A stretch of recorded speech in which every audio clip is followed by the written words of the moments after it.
Massacre of 1898. The Wilmington Massacre of 1898 took place on November 10th, 1898 in Wilmington, North Carolina. And this was America's only successful coup d'etat, and it overthrew a biracial government that was elected in Wilmington, North Carolina. And it was overthrown by white supremacists. So we're going to talk about that in the second part of the show. First part of the show, we'll do our news recap of what's going on today. We'll deal with a record number of coronavirus cases. We're set today, 135,000 nationwide.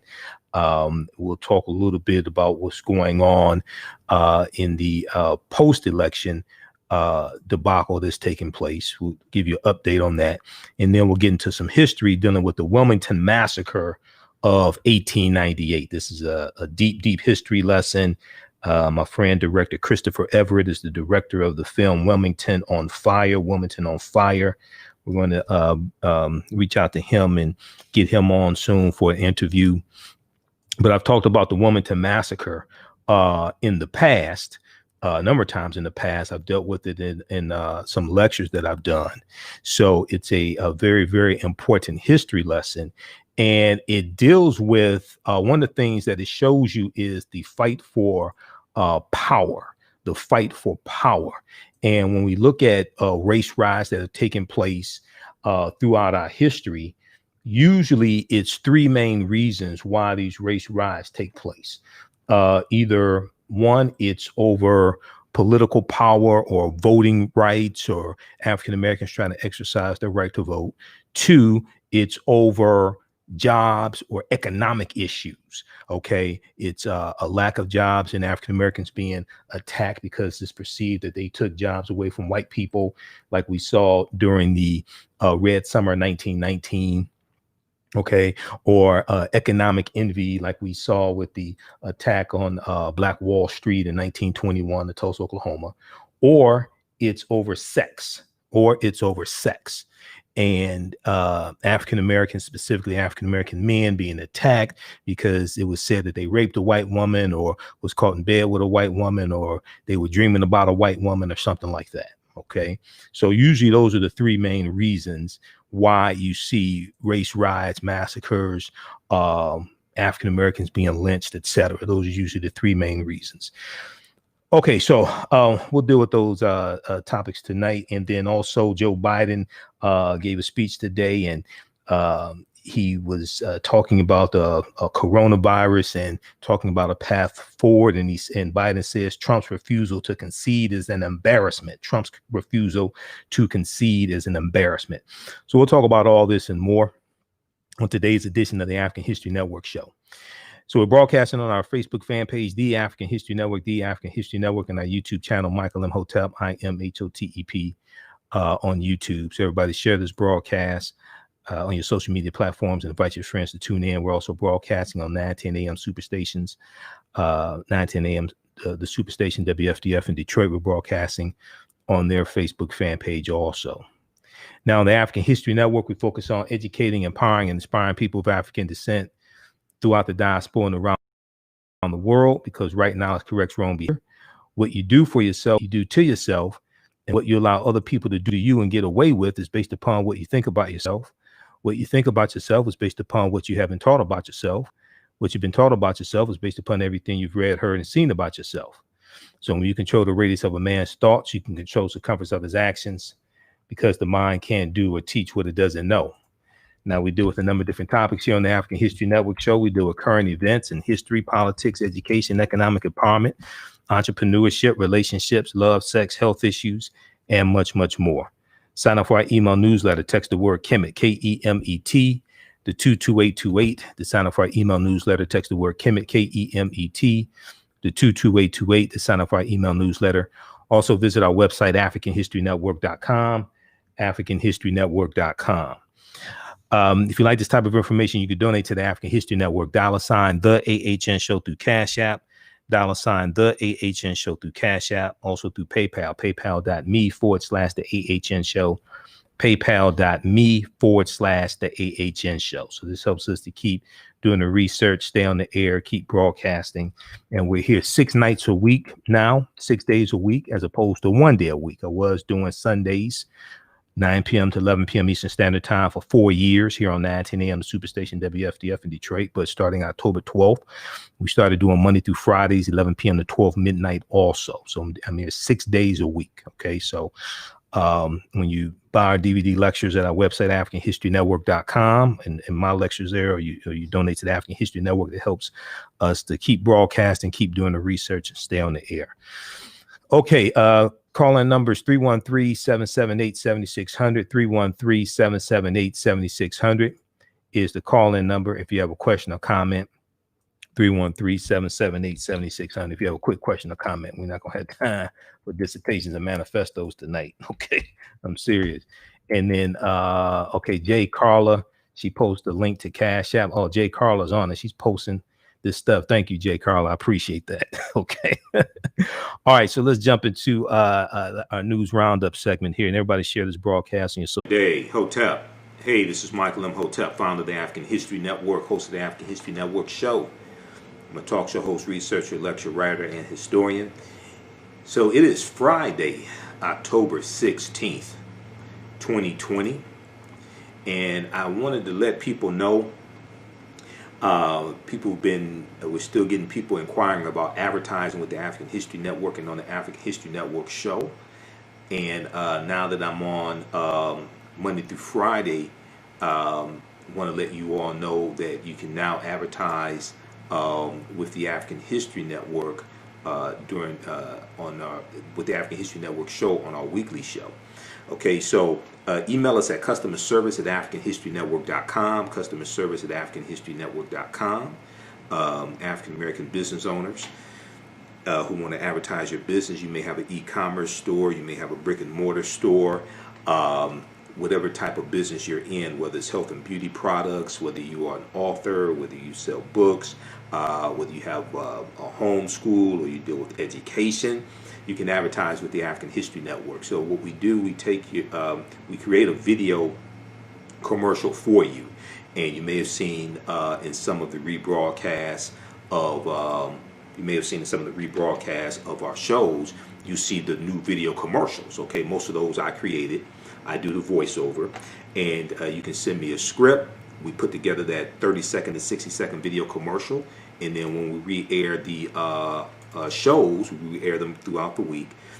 People see your commercial. This helps promote you. We also upload the video commercial to our Facebook fan page, the African History Network, and then also on our YouTube channel, Michael Imhotep, IMHOTEP. All right, African American business owners, post the name of your business here on the thread of the broadcast also. And email us at customerservice@AfricanHistoryNetwork.com, customerservice@AfricanHistoryNetwork.com, and we'll let you know how you can advertise with the African History Network. We can get you up and running today. So you'll get the video commercial, and then also our broadcasts are in audio podcast format as well. So we're on 9 different audio podcast platforms. We're on Blog Talk Radio, iTunes, iHeartRadio, Stitcher, Castbox, Acast, TuneIn. So when people listen to the audio podcast of these broadcasts, they'll hear your audio commercial as well. Okay, so you may have an upcoming conference or a virtual conference. I know, I usually speak out of state once a month or something like that. All that's been basically canceled, but people are having virtual conferences. You may have a virtual conference that you want to promote. You may have a restaurant, catering business. You may sell African jewelry, African clothing, African garb, etc. T-shirt company. Email us at customerservice@AfricanHistoryNetwork.com. Now, a lot of people oftentimes say, well, when we look at other ethnic groups and races of people, we look at Arabs and Chaldeans and things like this. They have and Asians, they have a history of entrepreneurship. Okay, well, when we study our history, African people, we have a history of entrepreneurship as well. And when we look at the first economies, when we look at the great African civilizations that we love to talk about, whether we talk about ancient Kemet or ancient Egypt, whether we talk about Ta-Nehesi or Nubia or Ta-Seti, if we talk about Ethiopia or Abyssinia, we talk about Great Zimbabwe, things like this. We go into West Africa and we deal with Ghana, Songhai, and Mali. When we deal with these great African nations in these societies, we're going to see that they have some type of economic system. We're going to see they're engaging in commerce, they're engaging in trade. They usually have some type of African marketplace as well, okay? And we see that they're going to have control of land. If they are involved in agriculture, they're growing their own food. They're not relying upon Asians and Arabs and Chaldeans to feed them, okay? They may engage in commerce and trade with other ethnic groups, other races of people, but they have control of land. They are engaged in agriculture. They have mineral wealth. There's an economy, and there's some type of government system. There's some type of structure as well. When we look at these great African societies, we see this. So in all actuality, we know that African people are the first farmers. We're the first entrepreneurs as well. That's in our history. But even in this country, we have a deep, rich history of entrepreneurship. We have the co-ops, the cooperatives. Dr. Jessica Gordon Nimhard is the author of the book Collective Courage. Collective Courage. And Dr. Jessica Gordon Nimhard is the author of the book Collective Courage. And Collective Courage deals with a history of African American cooperative thought and practice. A history of African American cooperative thought and practice. And I interviewed the sister back in about 2014, I think it was. Maybe it's about 2016 I interviewed her. And she was speaking here in Detroit. So I interviewed her to help promote the lecture. And her book deals with the deep, rich history of cooperative economics, the co-ops. And the co-ops, the cooperatives, those are African principles we brought with us from West Africa. And you're dealing with these cooperatives, like whether it's the Colored Merchants Association, whether it's things like the Colored Farmers National Alliance and cooperative unions. These are ways that African Americans engaged in economic empowerment, engaged in business, engaged in economics. And it's a collective. The members were owners of the organization or of the business or something like that, as opposed to maybe just individual owners or maybe just a family owning a business. You had a collective and you could compete better. You could, the owners shared in the profits. It was more beneficial as opposed to the capitalism that we're taught, or it gets dressed up as black capitalism, etc. And what happened was, a lot of African Americans went to white business schools, or they went to business schools at HBCUs that taught white business principles, and we then brought those white business principles back to the African American community, okay, and tried to use them. And for the most part, for the community in general, they don't work like the cooperatives did. They may work for your family, they may work for you individually, but the cooperatives were different. So when we look at things like the Colored Merchants Association, right? The Colored Merchants Association was created right around 1928, 1929. It comes out of the National Negro Business League.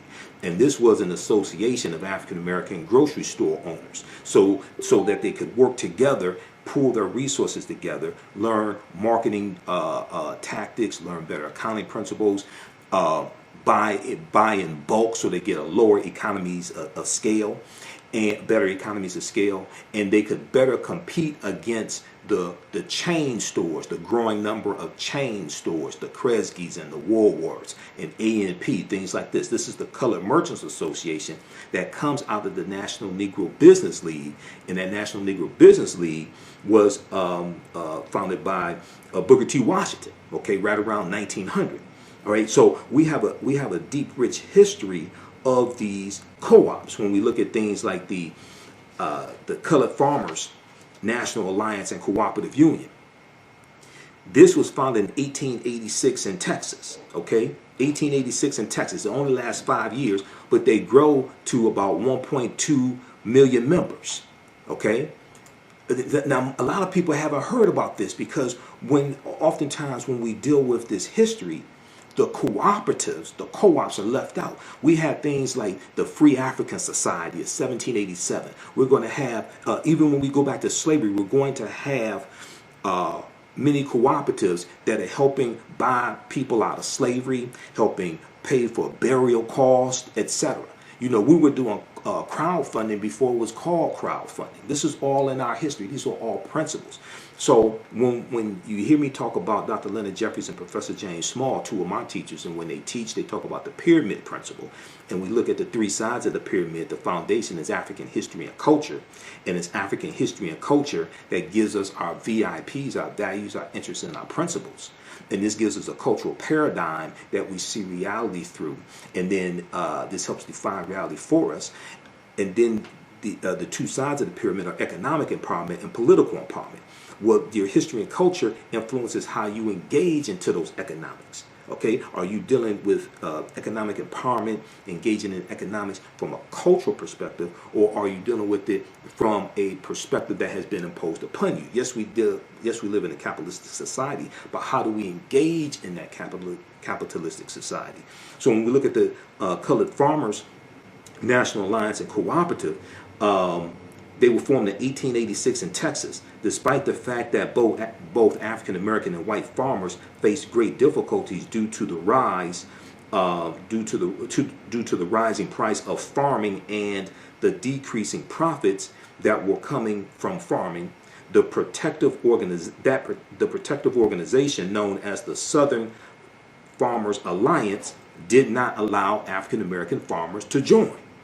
So a group of African American farmers decided to organize their own alliance to fill their need. The CFACU, Colored Farmers National Alliance and Cooperative Union, operated under fear and harassment by white farmers, but managed to operate several cooperatives in the late 19th century before having to disband. They were getting threats. They were getting death threats. Okay? So they had to disband. When you research this, you're going to see a lot of these cooperatives, they got attacked. Some people were beaten up, killed. So they're going to have to disband to save their lives. Members of the CFACU shared agricultural techniques and innovations and coordinated cooperative efforts for planting and harvesting. The union promoted alliances between farmers and laborers and was active in local and regional politics in order to maintain rights for African Americans after Reconstruction. So Reconstruction is 1865 to 1877. It's estimated that the CFACU had 1.2 million members and was the largest black organization of its time. Okay, you know, and when we look at different African principles, when we look at cooperatives, for instance, Motown. Berry Gordy started Motown with $800 that he borrowed from his family's co-op in 1959. His family had a cooperative. He borrows money from the cooperative to start Motown Records. When we look at the Susu system, okay? Now, it's not I ain't talking about the Susu that's floating around now in the city. I'm just talking about traditionally. It's not an endorsement of stuff floating around now. But in parts of West Africa and the Caribbean, an ancient version of cooperative economics exists called Susu. As one of the oldest forms of microfinance in Africa, the practice is run by one of Africa's oldest financial groups, Susu collectors. They run their business from kiosks in the marketplace and act as mobile bankers. Clients make low but regular deposits on a daily or weekly basis over the course of a month into a Susu account. At the end of this period, the Susu collector returns the accumulated savings to the client but keeps one day's savings as commission.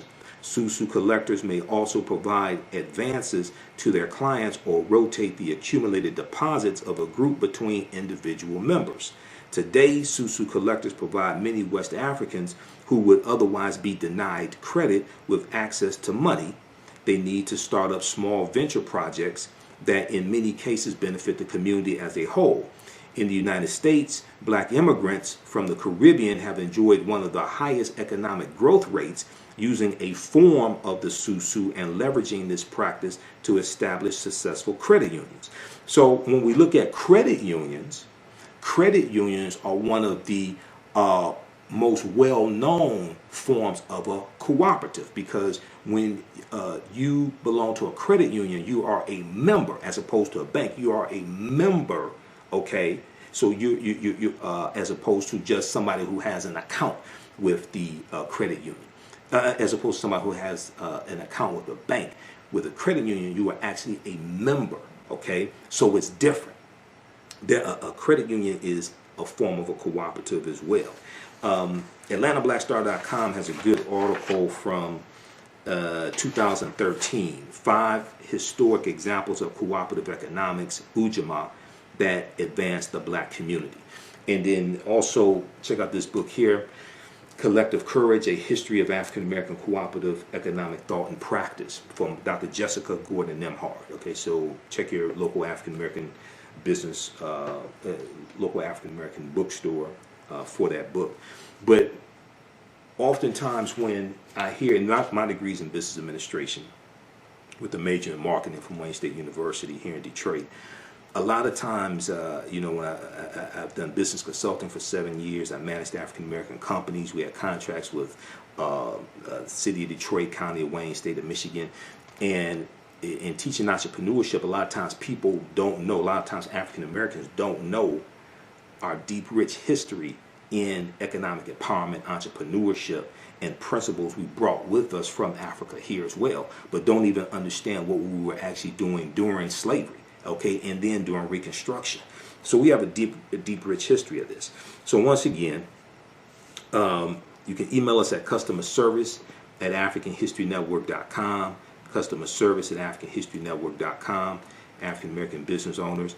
You can advertise with the African History Network on the African History Network show. We're on Monday through Fridays now, and then what we do, we take your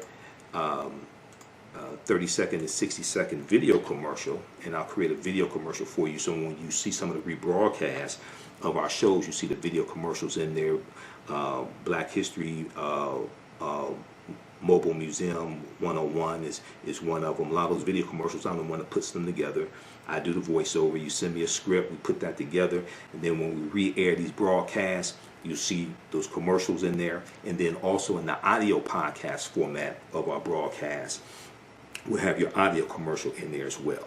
Okay, so we're on 9 different audio podcast platforms: iHeartRadio, FM Player, TuneIn, iTunes, Blog Talk Radio. So if you are African American book author, if you have a bookstore, whether you have a brick and mortar store or an e-commerce store, if you sell health and beauty products, clothing, African garb, or whether regular clothing, if you sell athletic gear, shoes, okay, you have a fitness website, if you have an upcoming conference or event, virtual conference, etc., we can help you market that at the African History Network. Email us at customerservice@AfricanHistoryNetwork.com, customerservice@AfricanHistoryNetwork.com. Also follow us on our Facebook fan page, The African History Network, The African History Network, and turn on notifications so you know when we go live.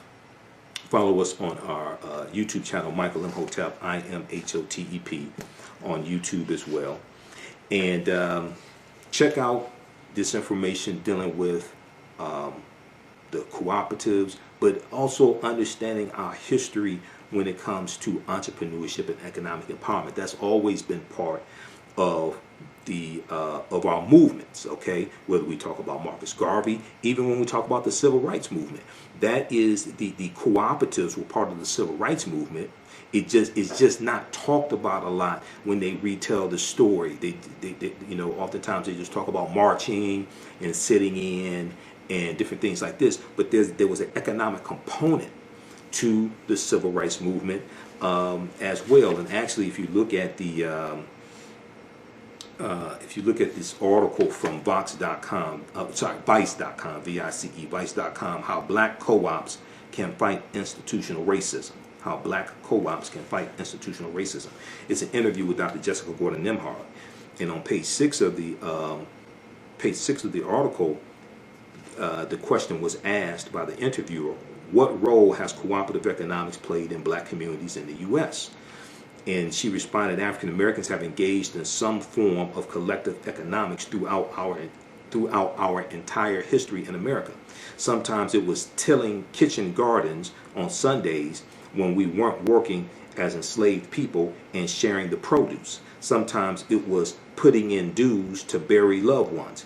By the 1700s, we had more formalized systems of collective economics that were more enterprise driven, like insurance companies and collective farming.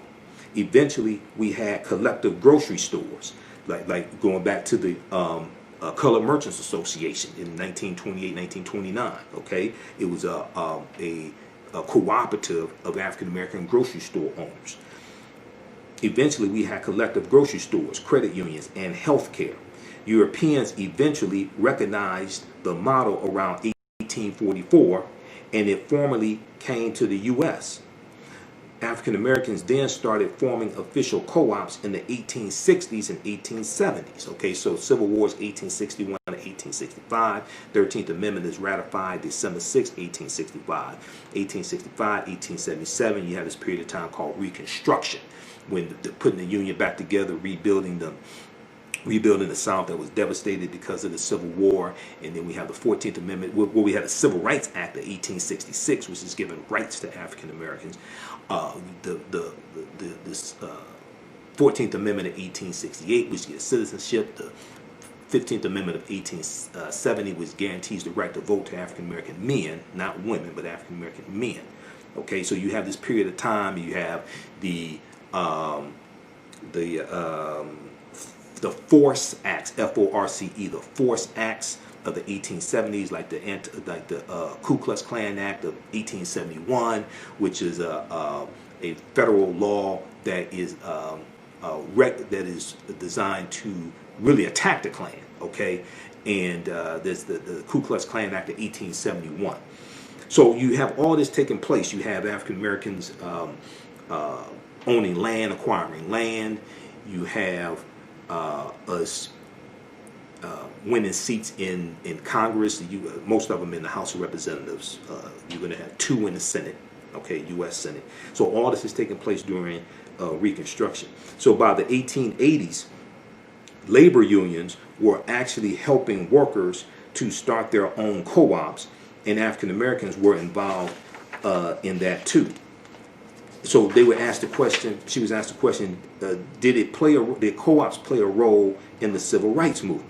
She said it was what I call a silent partner to the movement. This was done by. She said this was done by blacks. So it's going to be a silent partner in the movement. Okay. The co-ops.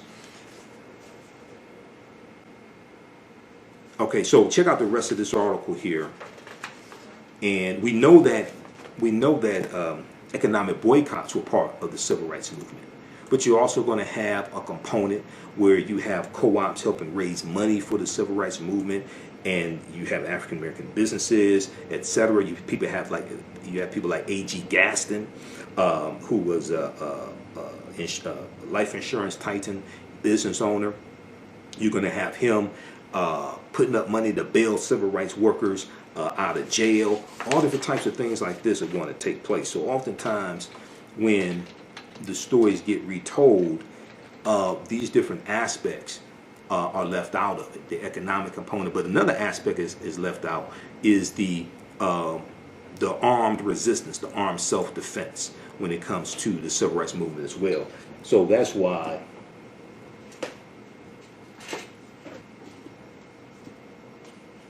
this book here is so important, and also the book by the Deacons for Defense. And that's why this book right here by Professor Charles E. Cobb Jr. is so important.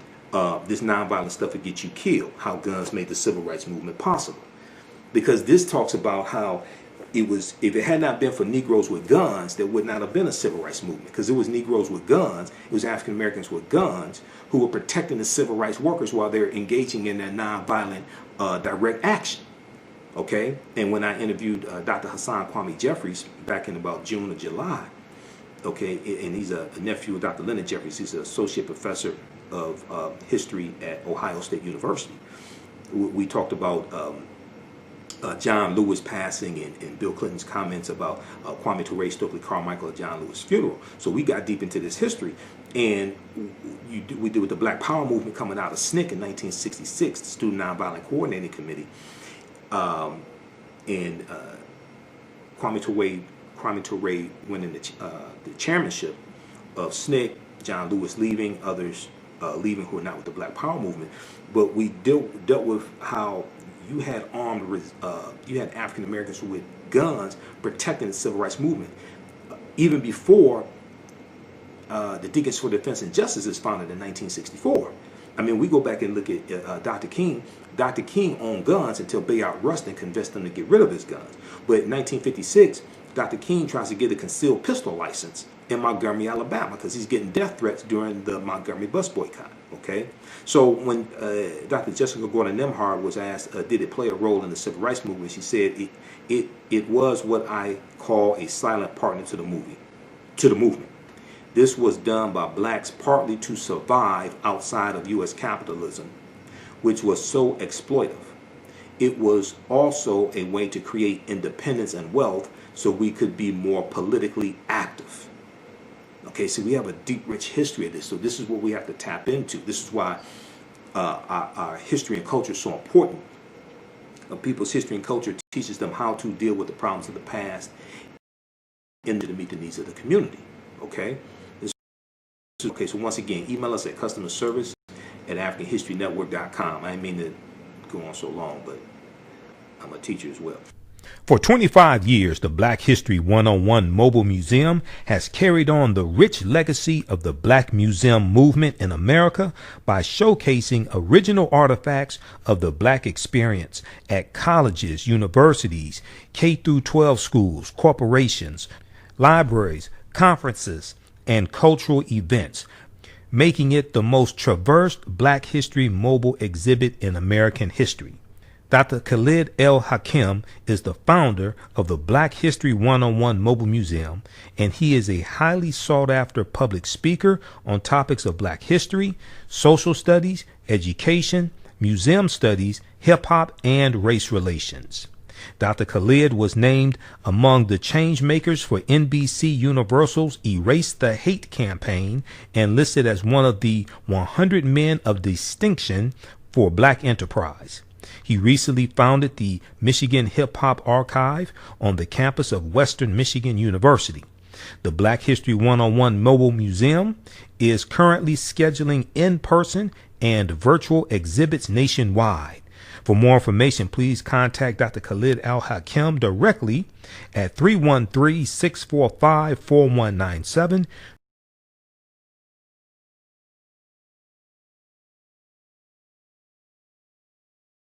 On blackhistorymobilemuseum.com. You can also email him at bhistory101@yahoo.com. bhistory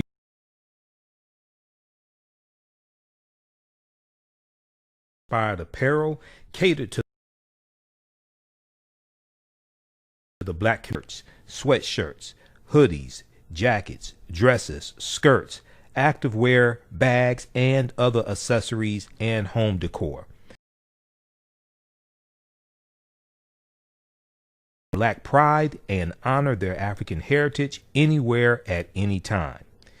This apparel line is for anyone, whether you are working in the corporate world, are an entrepreneur, or an artist. Their selection will allow you to casually let your pride shine or dress it up as wanted.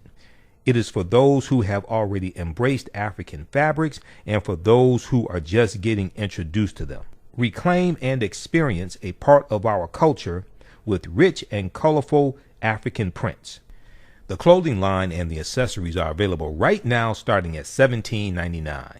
For more information on the new items and accessories, visit yayarule.com. Email us at customerservice@africanhistorynetwork.com, customerservice@africanhistorynetwork.com. Post the name of your African American owned business here. We've got shops or Be Glam. Okay, shops or beglam.com. That's Lanisha. We've got, let's see here, what we have here.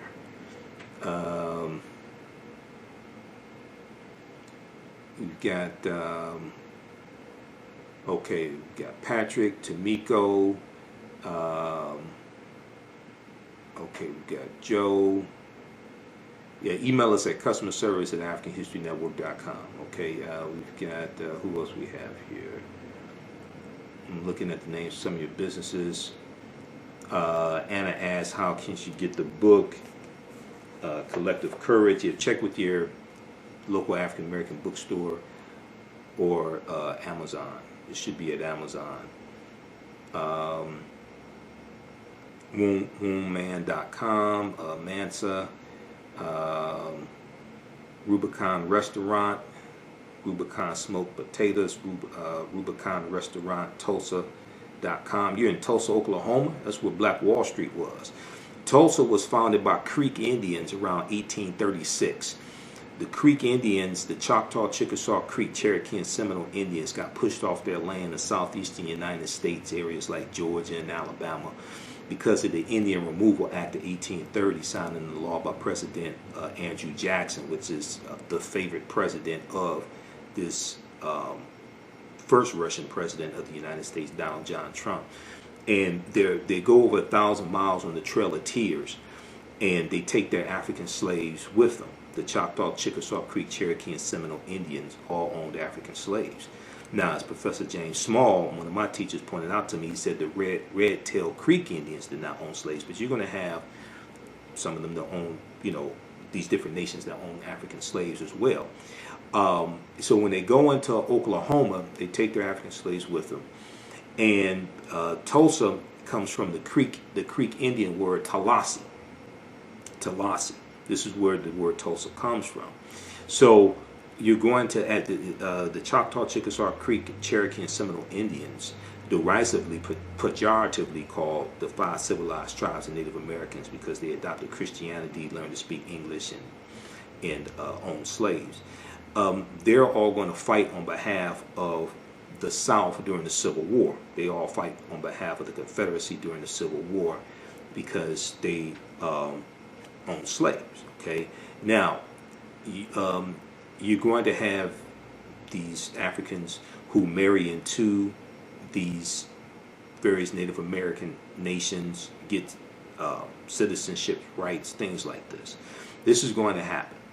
A lot of us have some type of Native American ancestry. I'm one of them. I have Cherokee and Blackfoot on my mother's side of the family because my mother's from Tennessee. So what's going to happen is you're going to have the Black Freedmen Indian Treaties of 1866. And this is so let me back up for a quick minute, and then we're going to end this. When these Native American nations take up arms against the Union during the Civil War, they violate treaties that they have with the United States. And these treaties stipulate that they can never take up arms against the Union. So before the Civil War, you're going to have these Native American territories where they own this land, where they have this land. That land is going to be taken back after the Civil War ends, and they're going to be put on reservations. But there are also stipulations that they have to free their slaves. Some of them don't free their slaves till like 1866, 1867. Because they did, in vogue said, give it up, turn it loose. They didn't want to give it up or turn it loose, some of them. Now, this is not, I'm not saying that we should hate Native Americans. That's not what I'm saying. I'm dealing with their history. I don't want people to misunderstand what I'm saying, because many of us have Native American blood. Many of us, there are black Indians that exist today. There are black Indians, and we saw that the Cherokee stripped the black freedmen in 2011 of their citizenship rights in the Cherokee Nation, and those black freedmen are going to sue to get their citizenship rights back in the Cherokee Nation, get their full rights, etc. Okay, so there are about 566 or 567 federally recognized tribal nations in this country. Okay, so I don't want us to I don't want us to look at all of them negatively or attack them, things like this, because see, white supremacy pits groups of oppressed people against each other to fight one another. The U.S. has violated over 371 peace treaties with Native Americans, and oftentimes you're dealing, when you deal with different ethnic groups or what have you, races, what have you, that are fighting one another, usually they're operating based upon misinformation that's been fed to them coming out of white supremacy. All right, so we have to understand that also. When you read books like The First Americans Were Africans, Documented Evidence, and I just had Dr. David Imhotep on my show Monday, October 12th for Indigenous Peoples Day, Columbus Day. All right, The First Americans Were Africans, Documented Evidence, which deals with the African presence in the Americas going back at least 56,000 years ago in South America, but in the land we call the United States of America, going back at least 51,700 years ago. Okay, the Khoisan, who come from Southern Africa, the ancestors to the Inuit and the Twa, they were here going back at least 51,700 years ago, before Native Americans, the people who we call Native Americans, came into existence. The people who we call Native Americans are the offspring, in general, the offspring of intermixing between Africans who were already here and Asians who come here around 3000 BC, okay, about 5,000 years ago. They intermix, and their offspring are, in general, who we call Native Americans. If you look at old black and white photographs of Native Americans, and this is why I can't do these broadcasts like this and only do 5 minutes, because where's that book? This book right here. So if you look at old black and white photographs of Native Americans, this is Chronology of Native Americans, the ultimate guide to North America's indigenous people, right? When you look at old black and white photographs of Native Americans, these were not a very light-skinned, almost white-looking people, like a lot of Native Americans you see today. No, not an attack on them. I'm just explaining this. These were usually a dark-skinned people, oftentimes with high cheekbones. And what's going to happen, you have those who are the offspring of the intermixing of Africans and Asians, one. Two, when European settlers come here, a lot of the African groups that are already here, a lot of them get reclassified as Native Americans. Okay, so you have to really understand this chronology of history. Dr. Jose Pimenta Bay, who's one of the baddest scholars who deals with the history of the Moors, teaches about the history of the Moors. He used to teach classes at Temple University in Philadelphia. Last I heard, he's at Berea College in Kentucky. Okay, Berea College, incidentally, is where Dr. Carter G. Woodson, co-founder of the Association for the Study of Negro Life and History, September 9th, 1915, and founder of Negro History Week in 1926. Berea College is where Dr. Carter G. Woodson got his undergraduate degree. All right, it's just a little Black history fact, African American history fact. But so we have to understand this chronology of history. Now, in all of this history, this does not mean the transatlantic slave trade did not happen. It does not mean August 20th, 1619 did not happen when those 29 Africans on the White Lion pirate ship are traded for food and water and supplies. That does not mean that did not happen. That does not mean 1526 did not happen when the Spanish had taken Africans into the territory, the area we call South Carolina and Georgia. And they're enslaving them. Those Africans are going to overthrow their oppressors, and they're going to disappear, run away to join Native Americans. That doesn't mean 1526 did not happen. That does not mean 1513 did not happen when a West African born in West Africa around 1480 named Juan Garrido comes into Florida with Juan Ponce de Leon, the Spanish conquistador. He was African. That's probably the first person of African descent that we know of by name. Okay, even Dr. Henry Louis Skip the Truth Gates talks about Wangarito. He talks about Wangarito in where's Gates' book? You gotta bear with me. Okay, so I got like 5 stacks of articles in file folders to my left, and I got 7 stacks of books to my right. So you just gotta bear with me. But in Gates' book, African Americans, Many Rivers to Cross, he talks about Juan Garrido, okay, in the, I'll show it to you. This book right here. Actually, 2 books. Okay, so the African Americans, Many Rivers to Cross. In 2012, Gates did this, I think, a 6-part series on PBS. This is the companion book to that PBS series, okay? And he talks about Juan Garrido in here. It's page, I think it's in the introduction. And just bear with me, I really did not plan to be on this long. I got a lot of work to do. Page 4. Page 4. He's showing Juan Garrido and Juan Ponce de Leon. Okay? So, and then also in Gates' book, 100 Amazing Facts About the Negro. And Gates does do some good research. Now, there's some flaws when he talks about African involvement in the transatlantic slave trade, but I've read dozens of Gates articles. He does do some good research. Ancient African history is not his forte, though, you know. But this one right here, he talks about Juan Garrido in here as well, 100 Amazing Facts About the Negro. So we have to understand the history. We have to understand it chronologically. We have to understand it chronologically, okay?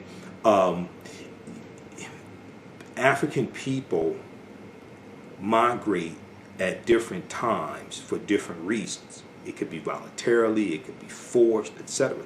So just because African people were here for tens of thousands of years, that doesn't mean that doesn't mean we weren't brought here as captives also. You have to understand the chronology of like the last 50,000 years of history as opposed to just the last 500 years of history, all right? Okay, so that's going to be it now, okay? Also, if you like this type of information, you can donate to the African History Network, $ the AHN Show through Cash App, $ the AHN Show through Cash App. So that helps finance the research, helps us keep doing our Sunday night show. We're still on Sundays, 9 p.m. to 11 p.m. Eastern Standard Time on 9-10 a.m. the Superstation WFDF in Detroit. Now we're on Monday through Friday, also 11 p.m. to midnight as well. So now I'm doing 6 days of radio a week. Okay, I'm doing 6 days of broadcast a week. All right, so email us customer service at AfricanHistoryNetwork.com. We'll get you up and running right away. And the other thing is, if there's a situation where you say, well, look, I want to take advantage of this because we have limited inventory, a limited space. If it's a situation where you say, okay, well, look, I want to take advantage of this to lock in my ad space, but I won't be ready to advertise for a month, or I won't be ready to advertise till December or something like that. That's fine also. Still email us. We'll get you locked in. All right. Okay, so remember, at the African History Network, we focus on educating, empowering, and inspiring people of African descent throughout the diaspora and around the world. Because right now it's correct wrong behavior. What you do for yourself, what you do to yourself, and what you allow other people to do to you and get away with is based upon what you think about yourself. What you think about yourself is based upon what you've been taught about yourself. What you've been taught about yourself is based upon everything you've read, heard, and seen about yourself. Remember, right now it's correct wrong behavior. It's not over till we win. Wakanda forever. Talk to you next time. Peace. Have you tasted the world famous No Frowny Brownie yet from the Pink Bakery? If not, what are you waiting for? They are vegan, gluten-free, and free of the big 8 allergens. While eating their No Frowny brownies, the fabulous Miss Tabitha Brown said they were very good. Very good. And you know, if she says that, they are. The Pink Bakery is the first black-owned, big 8 allergen-free baking mix company. Go to thepinkbakery.com, that's thepinkbakery.com, to order their No Frowny Brownie mix today. Are you ready for a new black economy? Well, Happy, The Role of Economics in the Development of Civilization, is a brand new documentary that will set you on a new path of knowledge and enlightenment. The Happy film gives viewers a snapshot of our economic history from the dawn of civilization right up until today. The underlying theme of the film is the interrelationship between the three essential components of economics, politics, and culture. Happy brings together the brightest and most prolific minds in the fields of psychology, history, business, and politics, such as Dr. Leonard Jeffries, Professor James Small, Dr. Julian Malveaux, Dr. Zahi Hawass, and Jabari Osazi, and more. Together, they deliver a message of cooperative economics, financial independence, and a pride that we can all be inspired by. The film is on sale now. It's streaming on all digital formats. Or for DVD, please visit Happy, H-A-P-I, happyfilm.com. Use offer code HAPPY, AHN, for a 10% discount.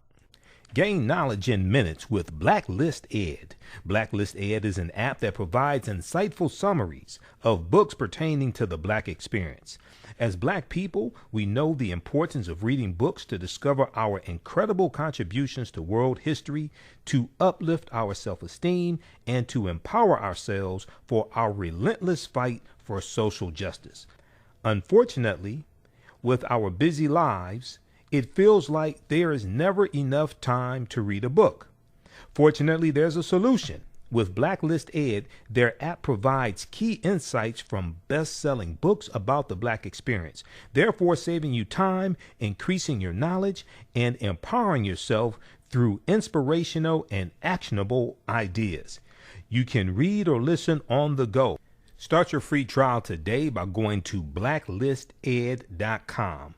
That's Black without the C, B-L-A-K. Or you can download the Blacklist Ed app from the App Store or Google Play. Blacklist Ed, empower yourself.